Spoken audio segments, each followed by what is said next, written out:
Before we get into this specific Saw review, as I always do, I want to give a disclaimer that if you have not seen the previous Saw movies in the franchise, I would not recommend checking out this film, because although we don't spoil this movie, as with all of my reviews, we may cover some plot points that may spoil the previous movies in the franchise, because if you're here, I'm taking that as meaning that you've already checked out the other ones. So if you haven't, I'd recommend coming back, and if you have, let's proceed.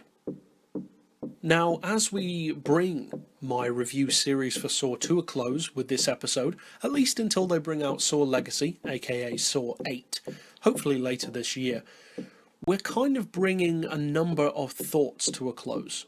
Things which I've mentioned a number of times through this series, such as the fact that I like the even movies in the series a lot more than the odd ones. I like 2 and 4 the most, 6 as well, but not as much.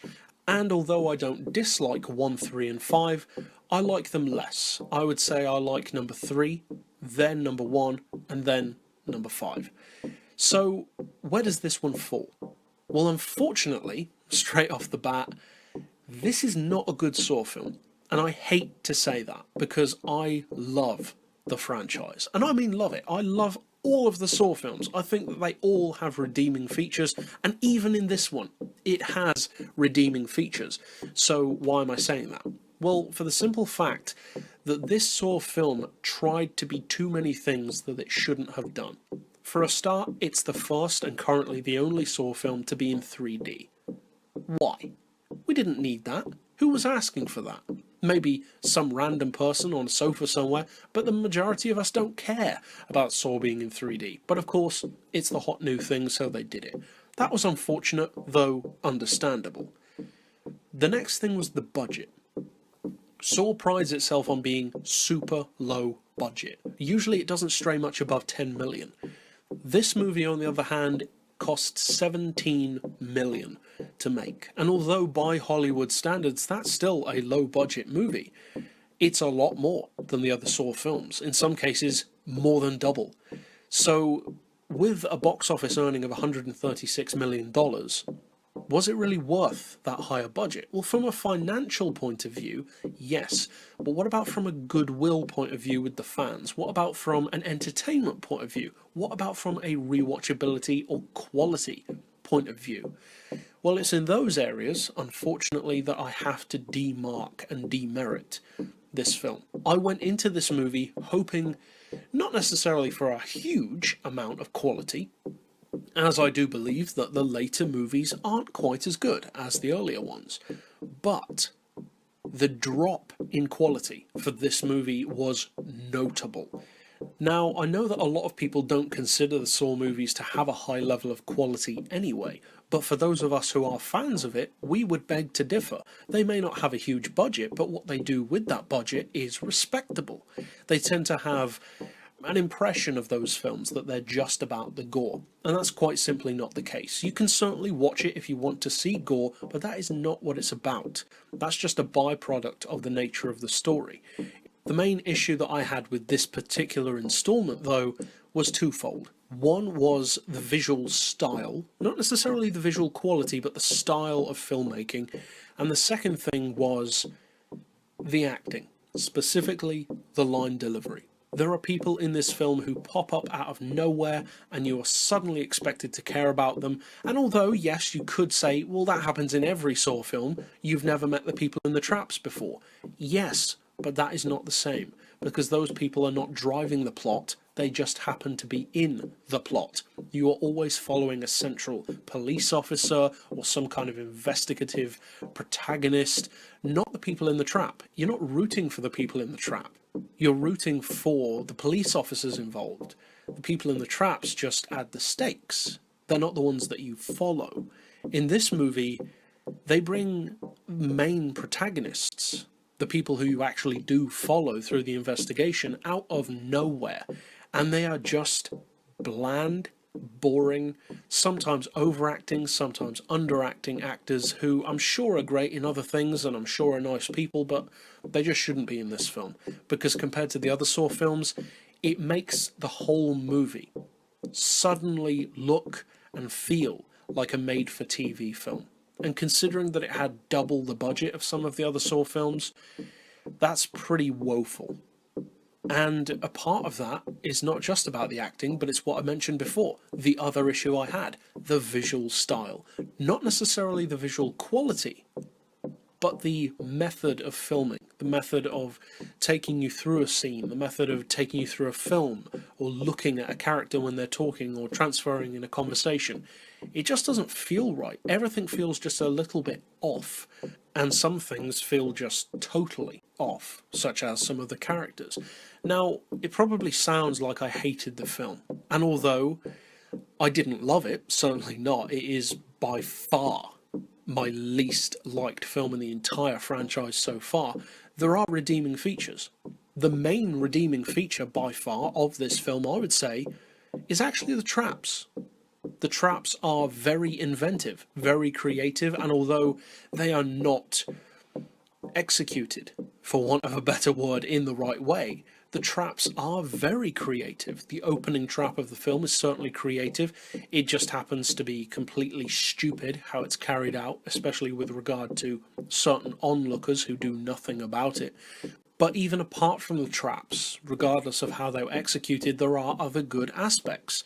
The twist at the end of the film, it's something which you come to expect from Saw films, and don't worry, I'm not going to spoil it, I never do, but the twist in this one was very grandiose. It's by far the biggest twist you have in the entire series, and I would say potentially the second best twist to Amanda being a villain in the second film, which is still my favourite of the whole franchise. Now, I did have an issue with the twist in this film, and again, I'm not going to spoil it, I'm not even going to get into what the twist is, but the main issue that I had with said twist is that it felt unfounded. It came out of nowhere. And although some others in the franchise, you could say, well, they are kind of out of nowhere as well, they're always answered later. So unless they answer this particular twist and go into it more in Saw 8, or maybe even if they continue it after that, for now at least, with what we have to go on now, it wasn't that well executed, and it wasn't that believable. Many of the other twists are interesting. They shock you, but you're along for the ride. You check it out. You want to know why that twist happened. With this one, it's more like a, huh? And that's not really what you want from a twist.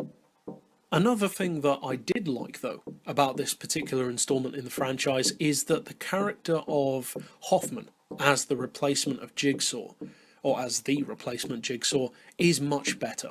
I would say, in fact, that this movie shows Hoffman at his best. They finally managed to turn him into a decent villain. He's still not as good as Tobin Bell, but he's decent enough to really help the film to be better than it could have been. Were it not for those things that I mentioned, the three in particular, Hoffman being better, great creative traps, and a decent, if not somewhat weird twist, are the only things preventing this film from being total garbage. Because the rest, even from a fan like me, is not good at all. There are extremely annoying characters. There is awful line delivery. There are characters who are portrayed in ridiculously amateur ways that, as I said, just make the film feel like it was from a TV movie, not a $17 million Hollywood movie. That's disappointing. And if you are a fan of the series, as I am, I think you'll be disappointed with a number of elements in this film as well. The best point by far is the traps. They are very creative, some of the most creative of the entire franchise, in fact. And overall, I would say that the three particular points that I mentioned about Hoffman, the twist, and the traps are enough for me to recommend checking this film out if you are a fan and if you haven't seen it, to complete the set, if you will. It rounds off certain story points, but at the same time actually opens up new ones which have not been answered yet. So it potentially leaves the door open there, and I can understand why they did that. And so that brings us to our individual scores. First of all, we have the story and the plot, and for this particular installment in the franchise, I'm going to give it a 5, because it's not the story of the film that isn't good. it's the execution. In fact, I would say that overall that is the biggest problem that this film has. It has characters that could have worked, traps that could have been better, and a story which was good enough, but it was just executed wrongly in every way. And as such, the reason why I'm giving it a 5 is because that's my baseline. It wasn't awful in terms of story, because the story was decent enough. It just wasn't executed in the right way. So it just would not be fair to other installments in the Saw franchise to rate it higher. As far as the characters and their motivations, I'm actually, unfortunately, going to drop below a 5. Not necessarily as low as you might expect, given how much I hated on them earlier on, but I'm giving it a 4, because I've definitely seen worse characters in films, and I've actually reviewed a couple of films that I would say have lower scores than that, but they were not good. They were below par, and as such, I'm putting it lower than my par of 5. As far as the visuals, the effects, the makeup, etc., well, this is usually an area where, regardless of how good the rest of the film is, it kind of redeems the scores overall to some degree, because Saw is a film which has numerous opportunities to use great special effects and makeup. In this one, though, there are a number of missteps which prevented it from scoring higher. One of them was actually due to the 3D. The 3D effect requires blood which looks pinker, and when you're not watching it in 3D, it looks ridiculous. So that harms it. Then you have the fact that it wasn't filmed in a way which took itself seriously, as the other films do. So, again, that hurts the score. And in fact, the only reason why I'm giving it a 6, which is generous in this regard, is due to the aforementioned creativity of the traps, which I did cover earlier on. As far as the audio, the soundtrack in general, well, again, I'm giving it another 6, just like pretty much all of the other Saw films, because it has the same kind of soundtrack, the same kind of effects, and although technically I'd say it's more like a 5.5, I don't go down into those kind of ratings, so we'll give it a 6 nonetheless. It's roughly similar to the others, certainly close enough to keep continuity.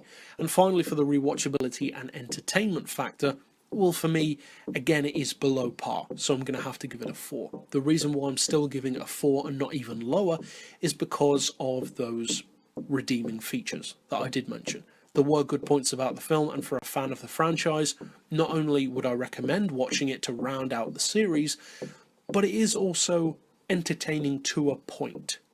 Just don't go into it expecting too much. In fact, go into it with lowered expectations and you won't be as disappointed. And overall, that does mean that I'm giving Saw 7, the final chapter, aka Saw 3D, the lowest score of all of the Saw films so far, of 2.5 out of 5, which is essentially 50 out of 100, or 50% on the Rotten Tomatoes scale. So it could be worse, most definitely, and I'm very happy with that score overall, because to me, that echoes exactly what this film is. It's a 50-50 film. For whatever good point you bring up, you can bring up an equally bad point. So it is very much the essence of a 50-50 film. Half of it is great and inventive and creative, but the other half just wasn't executed well and was poorly acted, etc. So overall, if you're a fan, check it out. If you're not, well, you probably haven't watched up to this point anyway. So check it out if you are a fan, to complete the series and to some degree polish off the story, but don't have your expectations set too high, because the quality does take a notable drop in this film. But overall, that's it for my entire series review of the Saw franchise. 7 films and a lot of scores later, we've covered them all. And of course, I'm looking forward to the 8th installation of Saw, and also beyond. Who knows what they'll do after that. So I'll bring you a review for that when it is released, and for now we'll go into other movies again. But for now, as always, thanks for watching.